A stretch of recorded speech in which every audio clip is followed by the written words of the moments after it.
கலந்து கொள்ள ஒரு வாய்ப்பை கொடுத்து உங்களை எல்லாம் சந்திக்கின்ற அந்த வாய்ப்பை ஏற்படுத்தி கொடுத்த அண்ணன் அன்பரசன் அவர்களுக்கும் மாவட்ட கழகத்திற்கும் முதல்ல என்னுடைய பாராட்டுக்கள், நன்றி, வாழ்த்துக்களை நான் தெரிவித்துக் கொள்கின்றேன். 4:30 மணியிலிருந்து என்னுடைய இல்லத்திலிருந்து கிளம்பி பல்வேறு நிகழ்ச்சியில் கலந்து கொண்டிருக்கிறேன். போகின்ற இடமெல்லாம் இந்த மாவட்டம் முழுவதும் எல்லா இடத்துலையும் மிகப்பெரிய எழுச்சி. அது பொதுமக்களாக இருக்கட்டும், தாய்மார்களாக இருக்கட்டும், இளைஞர்களாக இருக்கட்டும், என்னுடைய வாகனத்தை நிற்பாட்டி என்னிடத்தில் பொங்கல் வாழ்த்துக்களை கூறி புத்தாண்டு வாழ்த்துக்களை பரிமாறி தங்களுடைய அன்பையும் எழுச்சியும் என்னிடத்தில் காட்டி இன்றைக்கு இந்த நிகழ்ச்சியில் நான் கலந்து கொண்டிருக்கிறேன். இந்த நிகழ்ச்சியில் பார்த்தீங்கன்னா இவ்வளவு குறிப்பாக தாய்மார்கள் மகிழ்ச்சியோடு சிரித்த முகத்தோடு நீங்கள் எல்லாம் கலந்து கொண்டிருக்கிறீங்க.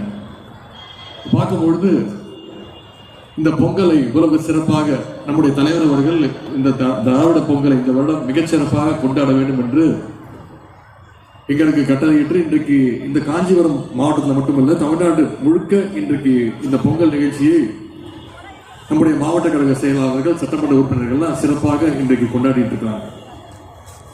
இன்றைக்கு நம்முடைய முதலமைச்சர் அவர்களும் இந்த பொங்கலுக்கான சிறப்பு செய்தியாக, இன்னும் மக்களுக்கு மகிழ்ச்சி தரக்கூடிய செய்தியாக பல்வேறு அறிவிப்புகளை தொடர்ந்து அறிவிச்சிருக்கிறார்.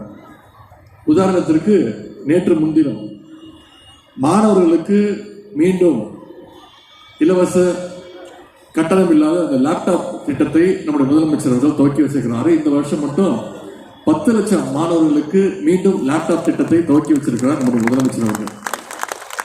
அது மட்டுமல்ல, 2 நாட்களுக்கு முன்பு பொங்கல் பரிசாக ஒவ்வொரு குடும்பத்தினருக்கும், தமிழ்நாட்டில் உள்ள அனைத்து குடும்பத்தினருக்கும் 3000 ரூபாய் பொங்கல் பரிசு தொகை வழங்கப்படும் என்ற அறிவுறுத்தையும் கொடுத்து நாளைக்கு நம்முடைய முதலமைச்சர் அவர்கள் அதை துவக்கி வைக்க இருக்கின்றாங்க. இப்படி பல்வேறு திட்டங்கள். உதாரணத்துக்கு இங்க வந்திருக்கக்கூடிய மகள் இல்ல நிறைய பயனாளிகள் இருப்பீங்க. ஆட்சி பொறுப்பேற்கும் போது தலைவர் சொன்ன கொடுத்த ஒரு வாக்குறுதி கலைஞர் மகளிர் உரிமை தொகை திட்டம் 2024ஆம் ஆண்டு ஆரம்பிச்சு சென்ற மாதம் வரைக்கும் 1 கோடியே, ஒவ்வொரு மாசமும் 1 கோடியே 13 லட்சம் மகளிருக்கு மாதம் 1000 ரூபாய் உரிமை தொகை வழங்கப்பட்டது. சென்ற மாதம் ஜனவரி மாதம் அது விரிவாக்கம் செஞ்சு இன்னைக்கு ஒவ்வொரு மாசமும் 1 கோடியே 30 லட்சம் மகளிருக்கு மாசம் 1000 ரூபாய் கலைஞர் மகளிர் உரிமை தொகை மூலம் கொடுத்துட்டு இருக்கிறார் நம்முடைய தலைவர் அவர்கள்.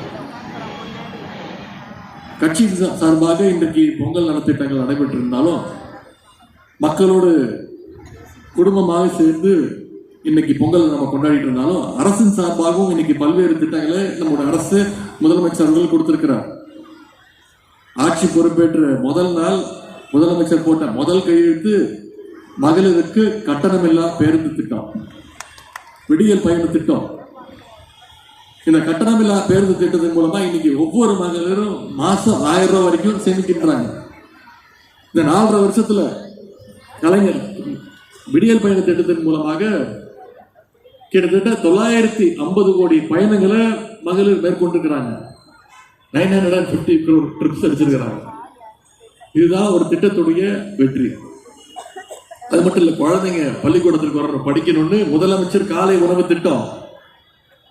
குழந்தைங்க பள்ளிக்கூடத்துக்கு வந்தா பத்தாது, கல்லூரிக்கு போகணும், மேற்படிப்பு படிக்கணும், ஸ்கூல் படிச்சா பத்தாது, காலேஜுக்கு போகணும்னு இன்னைக்கு அரசு பள்ளியில படிச்சு எந்த கல்லூரி